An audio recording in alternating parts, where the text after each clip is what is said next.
ਸਤਿ ਸ਼੍ਰੀ ਅਕਾਲ। ਤੁਸੀਂ ਜੁੜੇ ਹੋਏ ਹੋ ਪੰਜਾਬੀ ਰੇਡੀਓ ਐਸੇ ਦੇ ਨਾਲ ਤੇ ਮੈਂ ਹਾਂ ਪ੍ਰਵੀਨ ਸ਼ਰਮਾ ਲੈ ਕੇ ਹਾਜ਼ਰ ਹਾਂ ਪ੍ਰੋਗਰਾਮ ਖਬਰ ਤੇ ਨਜ਼ਰ। ਖਬਰ ਤੇ ਨਜ਼ਰ ਪ੍ਰੋਗਰਾਮ ਦੇ ਵਿੱਚ ਗੱਲਬਾਤ ਕਰਾਂਗੇ ਕੁਝ ਅਹਿਮ ਤੇ ਕੁਝ ਖਾਸ ਖਬਰਾਂ ਨੂੰ ਲੈ ਕੇ, ਪਰ ਉਸ ਤੋਂ ਪਹਿਲਾਂ ਧੰਨਵਾਦ ਕਰਦੇ ਚੱਲੀਏ ਪ੍ਰੋਗਰਾਮ ਦੇ ਸਪਾਂਸਰਸ ਦਾ ਜਿਹੜੇ ਜ਼ਰੀਆ ਬਣਦੇ ਨੇ ਇਹਨਾਂ ਪ੍ਰੋਗਰਾਮਾਂ ਨੂੰ ਤੁਹਾਡੇ ਤੱਕ ਪਹੁੰਚਾਉਣ ਦੇ ਲਈ। ਖਾਲਸਾ ਇੰਸ਼ੋਰੈਂਸ ਏਜੰਸੀ ਵਾਲੇ, ਜਿਨ੍ਹਾਂ ਤੋਂ ਤੁਸੀਂ ਹਰ ਤਰੀਕੇ ਦੀ ਇੰਸ਼ੋਰੈਂਸ ਲੈ ਸਕਦੇ ਹੋ।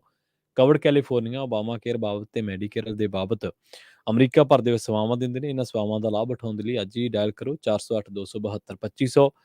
ਟਰਕੀਆਨਾ ਇਮੀਗ੍ਰੇਸ਼ਨ ਲਾ ਫਾਰਮ ਵਾਲੇ ਜੇ ਟਰਕੀਆਨਾ ਟੋਰਨੀ ਟਰਕੀਆਨਾ ਦੇ ਨਾਲ ਤੁਸੀਂ ਯੂਐਸ ਇਮੀਗ੍ਰੇਸ਼ਨ ਬਾਬਤ ਕੋਈ ਵੀ ਸਲਾਹ ਕਰਨੀ ਹੈ, ਕੋਈ ਸਵਾਲ ਹੈ, ਤਾਂ ਤੁਸੀਂ 415 909 0503 ਤੇ ਗੱਲ ਕਰ ਸਕਦੇ ਹੋ। Gurdeep Singh Birdi, Clovis, Satnam Singh Shergill Selma, Jagtar Singh Anandpuri Fremont, Surjit Singh Chahal Yuba City, Gurdeep Singh Gill ਤੇ ਪਰਿਵਾਰ Yuba City, Mandeep Singh, Sarabjit Kaur San Jose, Manjit Singh San Jose, ਅਬੇ ਸੈਕਰਾਮੈਂਟੋ, ਮੀਰੀ ਪੀਰੀ ਸੇਵਾ ਸੁਸਾਇਟੀ ਫਰੈਜ਼ਨੋ ਤੇ ਜੱਸੀ ਗਿੱਲ ਬੇਕਰਸਫੀਲਡ ਤੋਂ। ਇਹਨਾਂ ਸਾਰੇ ਹੀ ਸਪਾਂਸਰਸ ਦਾ ਬਹੁਤ-ਬਹੁਤ ਧੰਨਵਾਦ। ਤੇ ਜੇਕਰ ਤੁਸੀਂ ਵੀ ਇਹਨਾਂ ਪ੍ਰੋਗਰਾਮਾਂ ਨੂੰ ਸਪਾਂਸਰ ਕਰਨਾ ਚਾਹੁੰਦੇ ਹੋ ਤਾਂ ਸਟੂਡੀਓ ਦਾ ਨੰਬਰ ਹੈ 408 272 5200। ਖਬਰਾਂ ਦੀ ਸ਼ੁਰੂਆਤ ਕਰਦੇ ਹਾਂ ਕੌਮਾਂਤਰੀ ਖਬਰਾਂ ਤੋਂ। ਰੁਖ ਕਰਾਂਗੇ ਇਟਲੀ ਦਾ। ਇਟਲੀ ਦੇ ਦੱਖਣੀ ਤੱਟ ਦੇ ਨੇੜੇ ਇੱਕ ਕਿਸ਼ਤੀ ਦੇ ਚਟਾਨਾਂ ਦੇ ਨਾਲ ਟਕਰਾਉਣ ਤੋਂ ਬਾਅਦ 60 ਪ੍ਰਵਾਸੀਆਂ ਦੀ ਮੌਤ ਹੋ ਗਈ ਹੈ। ਹਾਦਸੇ ਦੇ ਵਿੱਚ 81 ਵਿਅਕਤੀਆਂ ਨੂੰ ਬਚਾ ਲਿਆ ਗਿਆ ਹੈ। ਇਟਲੀ ਤੱਟ ਰੱਖਿਅਕਾਂ ਅਤੇ ਪੁਲਿਸ ਨੇ ਇਹ ਜਾਣਕਾਰੀ ਦਿੱਤੀ ਹੈ। ਇਸ ਤੋਂ ਪਹਿਲਾਂ ਸਰਕਾਰੀ ਰੇਡੀਓ RIA ਦੀ ਖਬਰ ਦੇ ਵਿੱਚ ਮ੍ਰਿਤਕਾਂ ਦੀ ਗਿਣਤੀ 30 ਦੱਸੀ ਗਈ ਸੀ। ਫਿਰ ਖਬਰ ਏਜੰਸੀ ਰਿਟਰਸ ਨੇ ਇਹ ਗਿਣਤੀ 40 ਦੱਸੀ ਸੀ, ਪਰ ਬਾਅਦ ਦੇ ਵਿੱਚ ਦੱਸਿਆ ਗਿਆ ਕਿ ਹੁਣ ਤੱਕ 60 ਪ੍ਰਵਾਸੀਆਂ ਦੀ ਮੌਤ ਹੋਣ ਬਾਰੇ ਪਤਾ ਲੱਗਿਆ। ਇਟਲੀ ਦੀ ਖਬਰ ਏਜੰਸੀ AGI ਦੇ ਮੁਤਾਬਕ ਮ੍ਰਿਤਕਾਂ ਦੇ ਵਿੱਚ ਇੱਕ ਕੁਝ ਕੁ ਮਹੀਨਿਆਂ ਦੀ ਬੱਚੀ ਵੀ ਸ਼ਾਮਲ ਹੈ। RIA ਨੇ ਇਟਲੀ ਦੇ ਕੈਲੇਬਰੀਆ ਪ੍ਰਾਇਦੀਪ ਦੇ ਸ਼ਹਿਰ ਕ੍ਰੋਟੋਨ ਦੇ ਨੇੜੇ ਬੰਦਰਗਾਹ ਅਧਿਕਾਰੀਆਂ ਦਾ ਹਵਾਲਾ ਦਿੰਦੇ ਦੱਸਿਆ ਕਿ ਸਵੇਰ ਸਮੇਂ ਜਦੋਂ ਲੋਨੀਅਲ ਸਮੁੰਦਰ ਦੇ ਵਿੱਚ ਕਿਸ਼ਤੀ ਹਾਦਸਾਗ੍ਰਸਤ ਹੋਈ ਸੀ, ਉਸ ਸਮੇਂ ਕਿਸ਼ਤੀ ਦੇ ਵਿੱਚ 40 ਤੋਂ ਵੱਧ ਲੋਕ ਸਵਾਰ ਸਨ। ਬਚਾਅ ਕਾਰਜਾਂ ਦੇ ਵਿੱਚ ਜੁਟੇ ਫਾਇਰ ਬ੍ਰਿਗੇਡ ਕਰਮਚਾਰੀਆਂ ਦੇ ਤਰਜਮਾਨ ਲੂਕਾ ਕਾਰੀ ਨੇ ਦੱਸਿਆ ਕਿ ਹੁਣ ਤੱਕ 70 ਤੋਂ ਵੱਧ ਵਿਅਕਤੀ ਜਿਉਂਦੇ ਮਿਲੇ ਨੇ, ਜਿਹੜੇ ਕਿ ਕਿਸ਼ਤੀ ਟੁੱਟਣ ਤੋਂ ਬਾਅਦ ਕਿਸੇ ਤਰ੍ਹਾਂ ਦੇ ਬਚਣ ਦੇ ਵਿੱਚ ਸਫਲ ਹੋ ਗਏ। ਲਗਭਗ ਬਾਅਦ ਦੇ ਵਿੱਚ ਪਤਾ ਲੱਗਿਆ ਕਿ ਲਗਭਗ 130 ਜਣੇ ਇਸ ਕਿਸ਼ਤੀ ਦੇ ਵਿੱਚ ਸਵਾਰ ਸਨ, ਜਦੋਂ ਉਹ ਕਿਨਾਰੇ ਤੋਂ ਚੱਲਣ ਤੋਂ ਬਾਅਦ ਥੋੜ੍ਹੀ ਦੂਰ ਹੀ ਚਟਾਨ ਦੇ ਨਾਲ ਟਕਰਾ ਗਈ ਸੀ।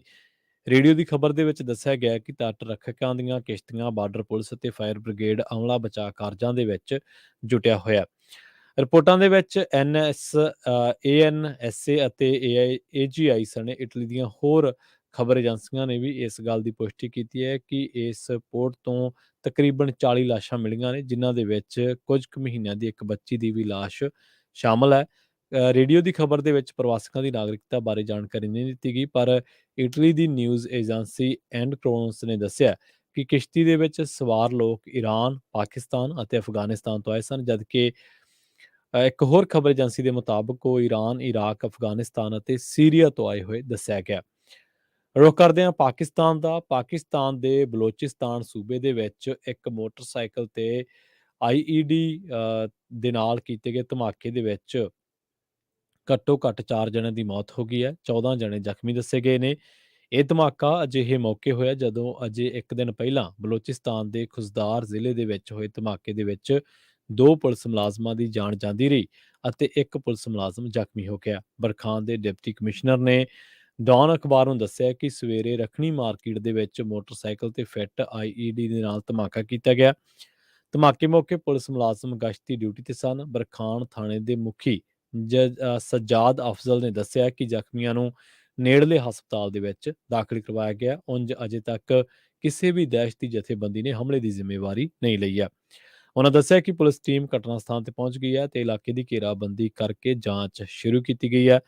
ਸਰਕਾਰ ਦੇ ਨਾਲ ਪਿਛਲੇ ਸਾਲ ਨਵੰਬਰ ਦੇ ਵਿੱਚ ਗੱਲਬਾਤ ਟੁੱਟਣ ਤੋਂ ਬਾਅਦ ਤਹਿਰੀਕੇ ਤਾਲਿਬਾਨ ਪਾਕਿਸਤਾਨ ਦੇ ਦਹਿਸ਼ਤੀ ਹਮਲੇ ਵੱਧ ਚੁੱਕੇ ਨੇ। ਬਲੋਚਿਸਤਾਨ ਦੇ ਮੁੱਖ ਮੰਤਰੀ ਮੀਰ ਅਬਦੁਲ ਕਦੂਸ ਬਿਜਨਾਂਸੋ ਨੇ ਇਸ ਗੱਲ ਦੀ ਜਾਣਕਾਰੀ ਦਿੰਦਿਆਂ ਇਹ ਗੱਲ ਦੱਸੀ ਹੈ ਤੇ ਧਮਾਕੇ ਦੀ ਨਿਖੇਧੀ ਕੀਤੀ ਹੈ ਤੇ ਮੁਲਜ਼ਮਾਂ ਨੂੰ ਕਾਬੂ ਕਰਨ ਦੀ ਹਦਾਇਤ ਵੀ ਕੀਤੀ ਹੈ। ਪ੍ਰਧਾਨ ਮੰਤਰੀ ਸ਼ਹਿਬਾਜ਼ ਸ਼ਰੀਫ ਨੇ ਵੀ ਧਮਾਕੇ ਦੀ ਨਿਖੇਧੀ ਕਰਦਿਆਂ ਮੁੱਖ ਮੰਤਰੀ ਤੋਂ ਰਿਪੋਰਟ ਮੰਗੀ ਹੈ। ਰੁਖ ਕਰਦੇ ਹਾਂ ਪੰਜਾਬ ਦੀਆਂ ਖਬਰਾਂ ਦਾ ਤੇ ਗੱਲ ਕਰਾਂਗੇ ਗੋਲਡੀ ਬਰਾੜ ਨੇ ਜਿਹੜੀ ਗੈਂਗਸਟਰ ਮਨਦੀਪ ਤੂਫਾਨ ਅਤੇ ਮਨਮੋਹਨ ਦੀ ਮੌਤ ਦੀ ਜ਼ਿੰਮੇਵਾਰੀ ਲਈ ਹੈ। ਸ੍ਰੀ ਗੋਇੰਦਵਾਲ ਸਾਹਿਬ ਦੀ ਕੇਂਦਰੀ ਜੇਲ੍ਹ ਦੇ ਵਿੱਚ ਲੜਾਈ ਦੇ ਦੌਰਾਨ ਗੈਂਗਸਟਰ ਮਨਦੀਪ ਸਿੰਘ ਤੂਫਾਨ ਅਤੇ ਮਨਮੋਹਨ ਸਿੰਘ ਦੀ ਮੌਤ ਦੀ ਜ਼ਿੰਮੇਵਾਰੀ ਵਿਦੇਸ਼ ਬੈਠੇ ਗੈਂਗਸਟਰ ਗੋਲਡੀ ਬਰਾੜ ਨੇ ਲਈ ਹੈ। ਇੰਟਰਨੈਟ ਤੇ ਪੋਸਟ ਪਾ ਕੇ ਹਮਲੇ ਦੀ ਜ਼ਿੰਮੇਵਾਰੀ ਲੈਂਦਿਆਂ ਉਸ ਨੇ ਦਾਅਵਾ ਕੀਤਾ ਹੈ ਕਿ ਜਿਨ੍ਹਾਂ ਤੇ ਹਮਲਾ ਕੀਤਾ ਗਿਆ ਹੈ, ਉਹ ਜੱਗੂ ਭਗਵਾਨਪੁਰੀਆ ਦੇ ਮੈਂਬਰ ਨੇ। ਸਾਡਾ ਇਹਨਾਂ ਦੇ ਨਾਲ ਕੋਈ ਵਿਰੋਧ ਨਹੀਂ ਹੈ, ਪਰ ਜੱਗੂ ਦੇ ਕਹਿਣ ਤੇ ਉਹਨਾਂ 2 ਦਿਨ ਪਹਿਲਾਂ ਹੀ ਮਨਪ੍ਰੀਤ ਭਾਊ ਦੀ ਕੁੱਟਮਾਰ ਕੀਤੀ ਸੀ ਤੇ ਬਦਲਾ ਲੈਣ ਦੇ ਲਈ ਸਾਡੇ ਧੜੇ ਨੇ ਹਮਲਾ ਕੀਤਾ ਹੈ। ਇਹ ਲੋਕ ਸਾਡੇ ਵਿਰੋਧੀਆਂ ਦੇ ਨਾਲ ਮਿਲੇ ਹੋਏ ਨੇ। ਸਿੱਧੂ ਮੂਸੇਵਾਲਾ ਦੇ ਕਤਲ ਮਾਮਲੇ ਦੇ ਵਿੱਚ ਨਾਮਜ਼ਦ 19 ਗੈਂਗਸਟਰ ਸ੍ਰੀ ਗੋਇੰਦਵਾਲ ਸਾਹਿਬ ਦੀ ਕੇਂਦਰੀ ਜੇਲ੍ਹ ਦੇ ਵਿੱਚ ਬੰਦ ਨੇ। 2 ਧੜਿਆਂ ਦੇ ਵਿੱਚ ਵੰਡੇ ਜੇਲ੍ਹ ਦੇ ਹਾਈ ਸੁਰੱਖਿਆ ਸੈੱਲ ਦੇ ਵਿੱਚ ਬੰਦ ਉਕਤ ਗੈਂਗਸਟਰ ਕਰੀਬ 3:30 ਵਜੇ ਆਪਸੀ ਬਹਿਸਬਾਜ਼ੀ ਤੋਂ ਬਾਅਦ ਭਿੜ ਪਏ ਸਨ। ਜੇਲ੍ਹ ਸਟਾਫ ਨੇ ਜਿਵੇਂ ਹੀ ਇਹਨਾਂ ਨੂੰ ਛੁਡਵਾਉਣ ਦੇ ਲਈ ਬੈਰਕ ਦਾ ਦਰਵਾਜ਼ਾ ਖੋਲ੍ਹਿਆ ਤਾਂ ਇਹ ਬਾਹਰ ਆ ਕੇ ਇੱਕ ਦੂਜੇ ਤੇ ਟੁੱਟ ਪਏ। ਸੂਤਰਾਂ ਦੇ ਮੁਤਾਬਕ ਗੈਂਗਸਟਰਾਂ ਨੇ ਲੋਹੇ ਦੀਆਂ ਤਿੱਖੀਆਂ ਤੇਜ਼ਧਾਰ ਚੀਜ਼ਾਂ ਵਰਗੇ ਹਥਿਆਰਾਂ ਦੇ ਨਾਲ ਇੱਕ ਦੂਜੇ ਤੇ ਹਮਲਾ ਕਰ ਦਿੱਤਾ। ਇਹ ਚੀਜ਼ਾਂ ਬੈਰਕਾਂ ਦੀਆਂ ਖਿੜਕੀਆਂ ਤੋਂ ਪੁੱਟੀਆਂ ਗਈਆਂ ਸਨ। ਉਧਰ ਦੂਜੇ ਪਾਸੇ ਪੰਜਾਬੀ ਗਾਇਕ ਸਿੱਧੂ ਮੂਸੇਵਾਲਾ ਦੇ ਕਤਲ ਕਾਂਡ ਦੇ ਵਿੱਚ ਸ਼ਾਮਲ ਮਨਮੋਹਨ ਸਿੰਘ ਮੋਹਣਾ ਮਾਨਸਾ ਜ਼ਿਲ੍ਹੇ ਦੇ ਪਿੰਡ ਰੱਲੀ ਦਾ ਰਹਿਣ ਵਾਲਾ ਸੀ। ਉਸ ਦੀ ਸ੍ਰੀ ਗੋਇੰਦਵਾਲ ਸਾਹਿਬ ਦੀ ਸੈਂਟਰਲ ਜੇਲ੍ਹ ਦੇ ਵਿੱਚ ਹੋਈ ਝੜਪ ਦੇ ਦੌਰਾਨ ਮੌਤ ਦੀ ਖਬਰ ਜਿਉਂ ਹੀ ਪਿੰਡ ਪੁੱਜੀ ਤਾਂ ਪਿੰਡ ਰੱਲੀ ਦੇ ਵਿੱਚ ਚੁੱਪ ਛਾ ਗਈ। ਇਸ ਬਾਰੇ ਕੋਈ ਵੀ ਵਿਅਕਤੀ ਮੂੰਹ ਖੋਲ੍ਹਣ ਦੇ ਲਈ ਤਿਆਰ ਨਹੀਂ ਹੈ। ਪਰਿਵਾਰਕ ਮੈਂਬਰਾਂ ਨੂੰ ਵੀ ਮੋਹਣੇ ਦੇ ਕਤਲ ਦੀ ਖਬਰ ਸੋਸ਼ਲ ਮੀਡੀਆ ਰਾਹੀਂ ਪ੍ਰਾਪਤ ਹੋਈ।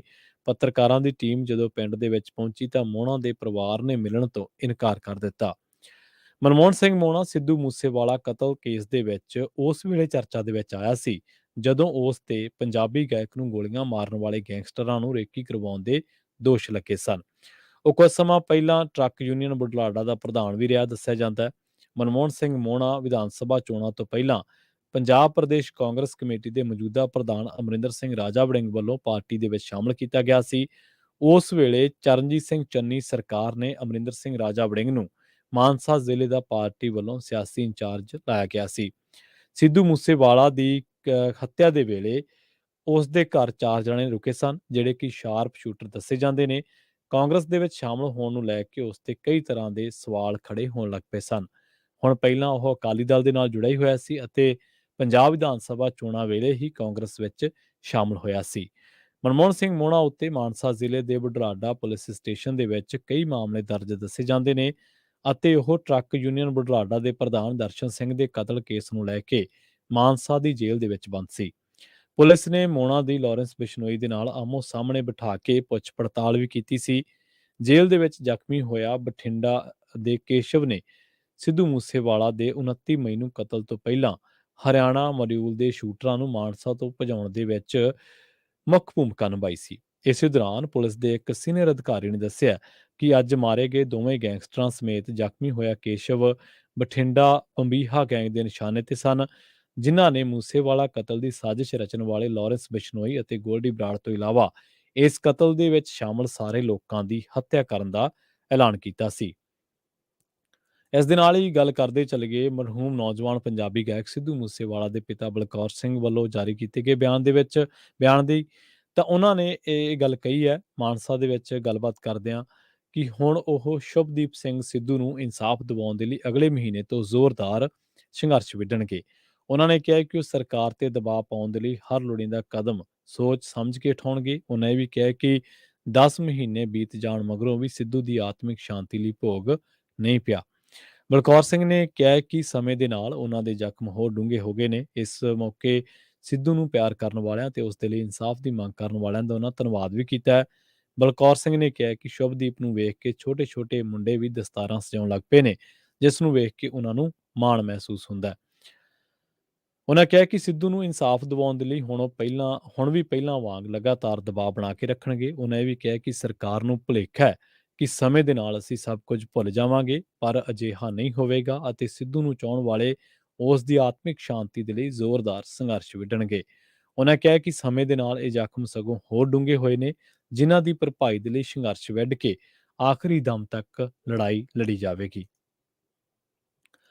ਰੁਕ ਕਰੀਏ ਬਰਨਾਲਾ ਦਾ ਟੱਲੇਵਾਲ ਦਾ, ਜਿੱਥੋਂ ਦੇ ਨੇੜਲੇ ਪਿੰਡ ਕੈਰੇ ਦਾ ਕਿਸਾਨ ਸੁਰਜੀਤ ਸਿੰਘ 2 ਕਿੱਲੇ ਪੈਲੀ ਸਹਾਰੇ ਆਪਣੀ ਪਤਨੀ ਮਨਪ੍ਰੀਤ ਅਤੇ 4 ਧੀਆਂ ਦੇ ਨਾਲ ਗੁਜ਼ਾਰਾ ਕਰ ਰਿਹਾ ਸੀ।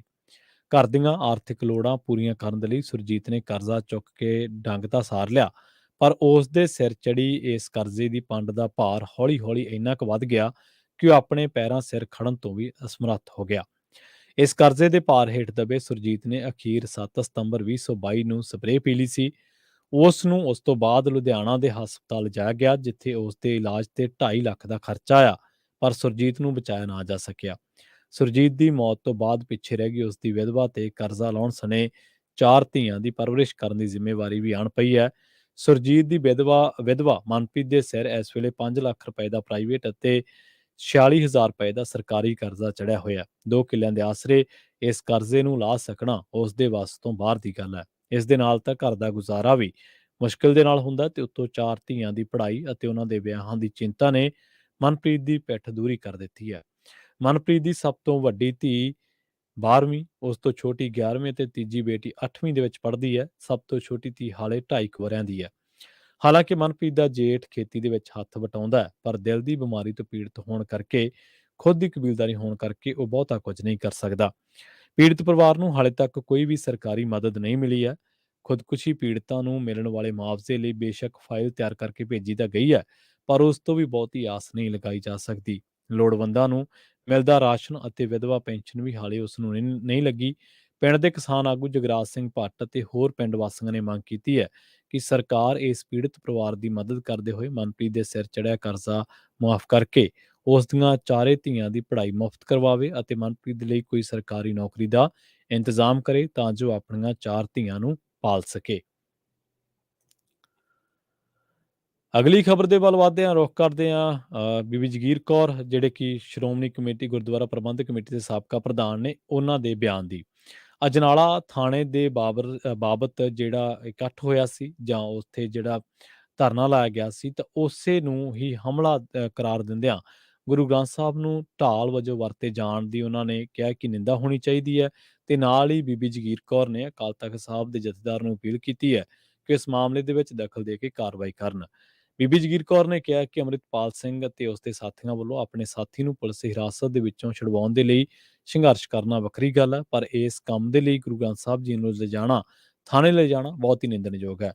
ਉਹਨਾਂ ਕਿਹਾ ਕਿ ਗੁਰੂ ਗ੍ਰੰਥ ਸਾਹਿਬ ਜੀ ਨੂੰ ਰਸਤਿਆਂ ਦੇ ਵਿੱਚ ਸਿਰਫ ਨਗਰ ਕੀਰਤਨਾਂ ਦੌਰਾਨ ਹੀ ਲਿਜਾਇਆ ਜਾ ਸਕਦਾ ਹੈ ਤੇ ਇਸ ਮੌਕੇ ਸਾਫ਼ ਸਫਾਈ ਅਤੇ ਧਾਰਮਿਕ ਰਹੁ ਰੀਤ ਦੇ ਨਾਲ ਪ੍ਰਬੰਧ ਕੀਤੇ ਗਏ ਹੁੰਦੇ ਨੇ। ਰੁਖ ਕਰਦੇ ਹਾਂ ਬਾਈਬਲ ਕਲਾਂ ਬੇਅਦਬੀ ਇਨਸਾਫ ਮੋਰਚੇ ਦਾ।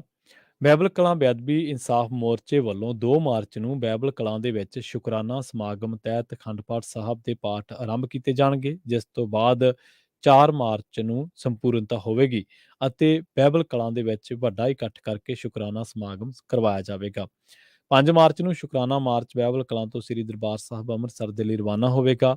ਬੇਅਦਬੀ ਇਨਸਾਫ ਮੋਰਚੇ ਵੱਲੋਂ ਇਹ ਫੈਸਲਾ ਪੰਥਕ ਧਿਰਾਂ ਦੀ ਹੋਈ ਸਾਂਝੀ ਬੈਠਕ ਦੇ ਵਿੱਚ ਲਿਆ ਗਿਆ ਹੈ।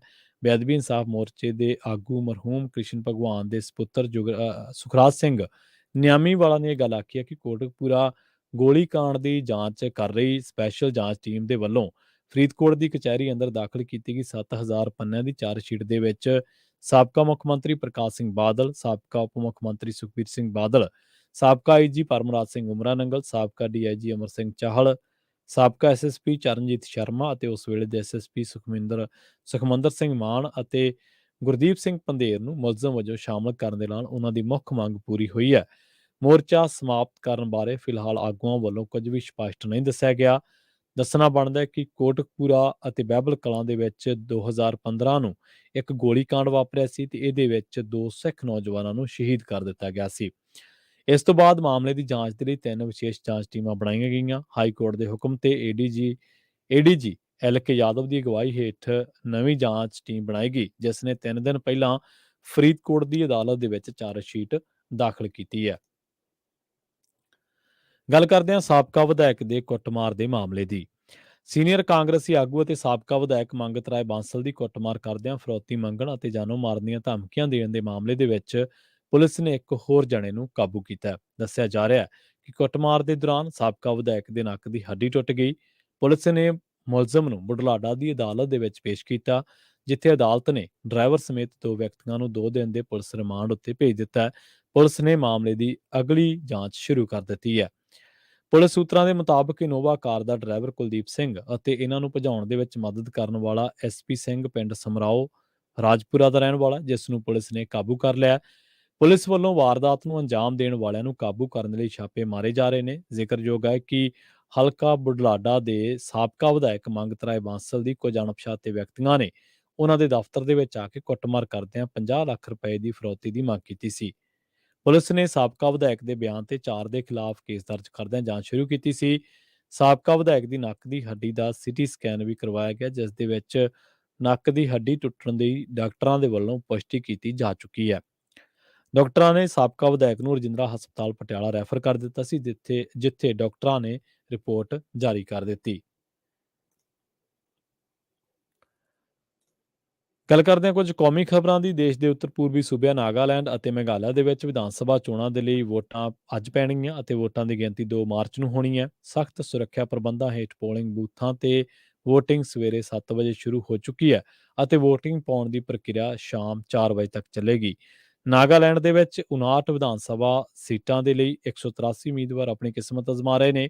ਦੋਵਾਂ ਸੂਬਿਆਂ ਦੇ ਵਿੱਚ 60 ਵਿਧਾਨ ਸਭਾ ਸੀਟਾਂ ਨੇ। ਨਾਗਾਲੈਂਡ ਦੇ ਵਿੱਚ ਜ਼ੋਹਨ ਹਬੈਟੋ ਜ਼ਿਲ੍ਹੇ ਦੀ ਉਕਲੂਟ ਹਲਕੇ ਤੋਂ ਕਾਂਗਰਸੀ ਉਮੀਦਵਾਰ ਵੱਲੋਂ ਨਾਮ ਵਾਪਸ ਲਏ ਜਾਣ ਤੋਂ ਬਾਅਦ ਭਾਜਪਾ ਉਮੀਦਵਾਰ ਕਜ਼ੈਟੋ ਕਨੀਮੀ ਨੂੰ ਜੇਤੂ ਐਲਾਨ ਦਿੱਤਾ ਗਿਆ। ਇਸੇ ਤਰ੍ਹਾਂ ਮੇਘਾਲਿਆ ਵਿੱਚ ਸੋਹੀਯੋਂਗ ਹਲਕੇ ਦੇ ਵਿੱਚ UDP ਉਮੀਦਵਾਰ HDR ਲਿੰਗਦੋ ਦੀ ਮੌਤ ਹੋਣ ਕਰਕੇ ਚੋਣ ਮੁਲਤਵੀ ਕਰ ਦਿੱਤੀ ਗਈ ਹੈ। ਇਸ ਦੇ ਨਾਲ ਹੀ ਪ੍ਰੋਗਰਾਮ ਖਬਰ ਤੇ ਨਜ਼ਰ ਨੂੰ ਆਪਾਂ ਇੱਥੇ ਹੀ ਸਮਾਪਤ ਕਰਾਂਗੇ। ਜੁੜੇ ਰਹੋ ਪੰਜਾਬੀ ਰੇਡੀਓ USA ਦੇ ਨਾਲ ਤੇ ਆਖਿਰ ਦੇ ਵਿੱਚ ਇੱਕ ਵਾਰ ਫਿਰ ਤੋਂ ਤੁਹਾਨੂੰ ਸਭ ਨੂੰ ਪਿਆਰ ਸਤਿਕਾਰ ਸਹਿਤ ਸਤਿ ਸ਼੍ਰੀ ਅਕਾਲ।